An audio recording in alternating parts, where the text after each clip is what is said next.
ये जो क्वेश्चन है ये गेट मैथमेटिक्स 2001 में आया था और ये क्वेश्चन नंबर 2.3 है। यहाँ पर जो हमें गिवन डेटा है वो ये है कि टी एक लीनियर ऑपरेटर है जिसका डोमेन Cn से और इसका रेंज है Cn, और इस ऑपरेटर की जो रैंक है वो n-2 है।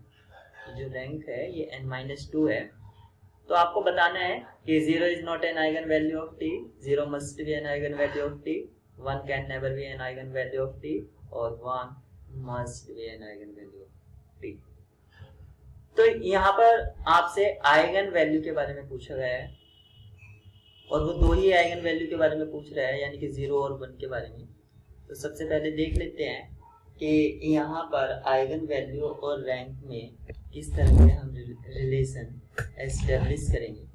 तो यहाँ पर जो दिया है कि जो टी ऑपरेटर है, जो टी लीनियर ऑपरेटर है, इसकी रैंक n-2 है। अगर टी से एसोसिएट हम एक मैट्रिक्स बनाएं जिसकी हेल्प से हम समझना चाहेंगे, तो ये n/n ऑर्डर का मैट्रिक्स होगा और रैंक n-2, इसका मतलब है कि जितनी रोज हैं, 2 रोज जीरोज हैं, 2 जीरो रो है। और यहाँ पर आप देख सकते हैं कि यहाँ पर in-2 यानी कि इसके नॉर्मल फॉर्म में कन्वर्ट कर सकते हैं। ऐसे भी हम समझ सकते हैं कि हमें जो मैक्सिमम आइडेंटिटी मैट्रिक्स इसमें मिलेगा वो in-2 ऑर्डर का मिलेगा, यानी कि n-2 इंटू n-2, जिसके रोज होंगी, इतनी रोज और इतने कॉलम होंगे उसमें। तो यहाँ पर आप देख सकते हैं कि अगर ये जो मैट्रिक्स था, अगर मुझे इस मैट्रिक्स का डिटरमिनेंट निकालना होगा तो इसका डिटरमिनेंट 0 आएगा। क्यों आएगा? क्योंकि 2 रोज 0 हैं। तो अगर मैं इस मैट्रिक्स का डिटरमिनेंट अगर लास्ट रोज के करस्पॉन्डिंग निकालूंगा तो डिटरमिनेंट 0 हो जाएगा। यानी कि जो मैं ऑर्डर था n/n, यहाँ पर तो डिटरमिनेंट 0 हो रहा, और रैंक होता है कि लार्जेस्ट पॉसिबल माइनर, तो जिसका डिटरमिनेंट 0 ना हो। लेकिन यहाँ पर 0 हो रहा है, यानी कि ये तो इसकी रैंक हो नहीं सकती। तो अगर मैं इसके ये डायगोनल एंट्रीज की बात करूं तो 0 और 0 यहाँ पर भी आ रहा है, क्योंकि इसका डिटरमिनेंट ऑफ इससे जो एसोसिएटेड मैट्रिक्स, सपोज करो मैंने उसको कॉल ए किया, उसका 0 है। और डिटरमिनेंट क्या होता है?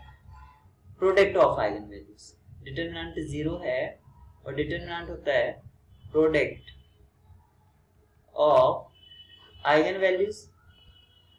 अब इसका आइगन वैल्यूज का प्रोडक्ट 0 तभी हो सकता है जब कम से कम एक आइगन वैल्यू 0 होगी, एक आइगन वैल्यू 0 होगी। तो ये option B, 0 must be an eigen value of T, ये वाला पार्ट सही है। और 0 is not an eigen value of T, ये गलत हो गया। अब यहाँ पर पूछा गया है 1 can never be an eigen value of T और 1 must be an eigen value of T. अब हमें 1 के बारे में बताना है कि 1 इसकी आइगन वैल्यू जरूर होगी या कभी नहीं होगी, दोनों ही आपसे पूछा है।